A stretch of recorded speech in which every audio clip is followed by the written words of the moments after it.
The Inflation Reduction Act does so many things that for so many years, so many of us have fought to make happen. And let's be clear. In this historic moment, Democrats sided with the American people, and every single Republican in the Congress sided with the special interest in this vote. Every single one. In fact, the big drug companies spent nearly $100 million to defeat this bill.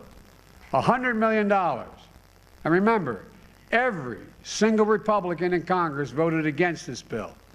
Every single Republican in Congress voted against lowering prescription drug prices, against lowering health care costs, against the fairer tax system.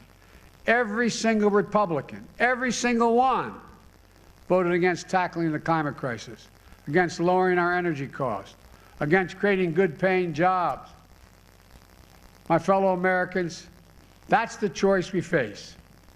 We can protect the already powerful or show the courage to build a future where everybody has an even shot. That's the America I believe in. That's what I believe in. And today, we've come a step closer to making that America real. Today, too often, we confuse noise with substance. Too often, we confuse setbacks with defeat. Too often, we hand the biggest microphones to the critics and the cynics who delight in declaring failure, while those committed to making real progress do the hard work of governing. Making progress in this country as big and complicated as ours clearly is not easy. It's never been easy. But with unwavering conviction, commitment, and patience, progress does come. Your dad was right. And when it does, like today, people's lives are made better, and the future becomes brighter, and a nation can be transformed. That's what's happening now. And now, I'm going to take action that I've been looking forward to doing for 18 months. I'm going to sign the Inflation Reduction Act.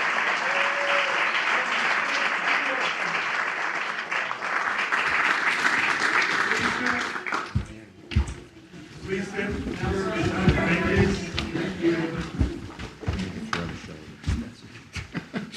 You try to just make sure you get the right one. All right.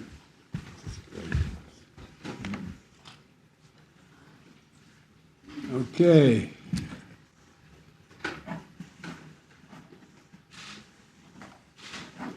Here you go. It's now law.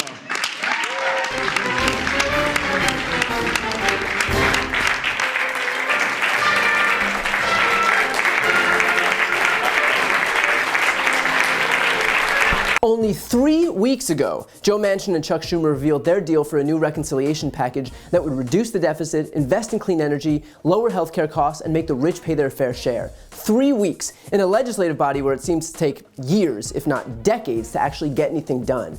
And today, Joe Biden signed that bill, the Inflation Reduction Act, into law.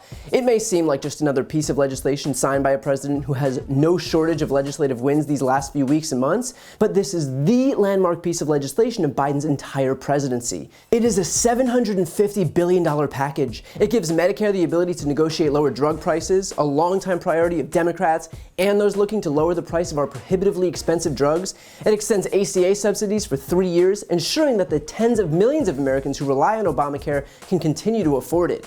It caps out-of-pocket drug costs at $2,000 a year for Medicare recipients starting in 2025. It's the biggest effort to combat climate change in U.S. history. It would cut climate pollution by about 40% from peak levels in 2005, offers tax credits and rebates for solar panels, wind turbines, EVs, heat pumps. It funds forest and coastal restoration, penalizes fossil fuel companies for excessive emissions, and by investing in clean energy and cutting climate pollution, it'll help ease inflation since high energy costs from fossil fuels are responsible for about a third of inflation that we're currently seeing.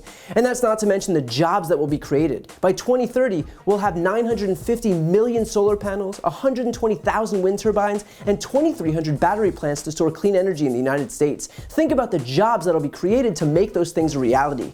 And this legislation will be paid for primarily by a few hugely popular methods.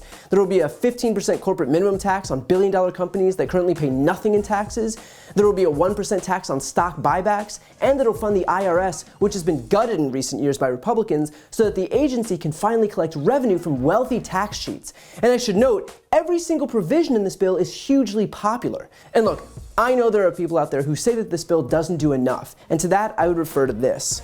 The Senate passed the Inflation Reduction Act of 2022, a bill that will do more to fight climate change than any action by the U.S. government in history. It will allow Medicare to negotiate for more affordable prescription drugs for the first time in history. It will prevent health insurance premium increases for people who get their coverage through the Affordable Care Act. It will reduce the deficit, and will pay for it all by cracking down on rich people who cheat on their taxes and billion-dollar corporations that don't pay any. Bernie Sanders was not thrilled with the final bill, even though he still voted for it. And, we saw a number of progressive activists share similar sentiments on Twitter and elsewhere. What would you guys say to people who might be disappointed by where we ended up? Love it? Of course, we need to do more. But I do think it's important as a movement that we take moments to kind of celebrate victories, to celebrate hard-fought wins that will make a difference.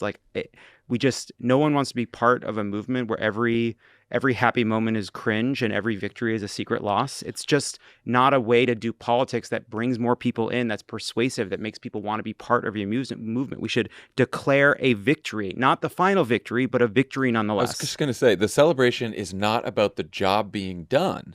The celebration is to tell people that you can make progress and to inspire people to continue making progress, because we can actually see the gains. Declare a victory, not the final victory, but a victory nonetheless. That is perfectly put. This isn't the end of the line, and I don't think anyone is suggesting that it is. We need more investments in climate, we need bans on fossil fuels, we need universal health care, but wanting those things doesn't detract from the fact that this bill is still a huge step forward.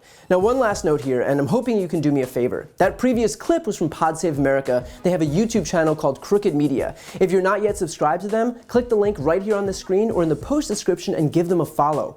Our job is to support progressive media, to elevate the voices of people who are working relentlessly to defend what the left cares about, which is protecting the climate, expanding healthcare, defending reproductive rights, and preserving democracy. If you've watched my videos, you know the dangers of the right-wing media ecosystem. The only way that we can counter that is if we help the left-wing media ecosystem grow. So take 5 seconds, check out Crooked Media on YouTube, and hit subscribe. Even if you're already on board, let's continue to help grow the footprint of the people driving home the message for Democrats. Before you go, couple things. First, if you want to support my work, the best way is to subscribe to this channel. The subscribe button is right here on the screen. And second, if you want to see and hear more from me, check out my website, briantylercohen.com. That way you can get links to my podcast, merchandise, ways to donate to voting rights organizations, and so much more. The thumbnail is also right here on the screen, so go check it out. And as always, thank you so much for watching.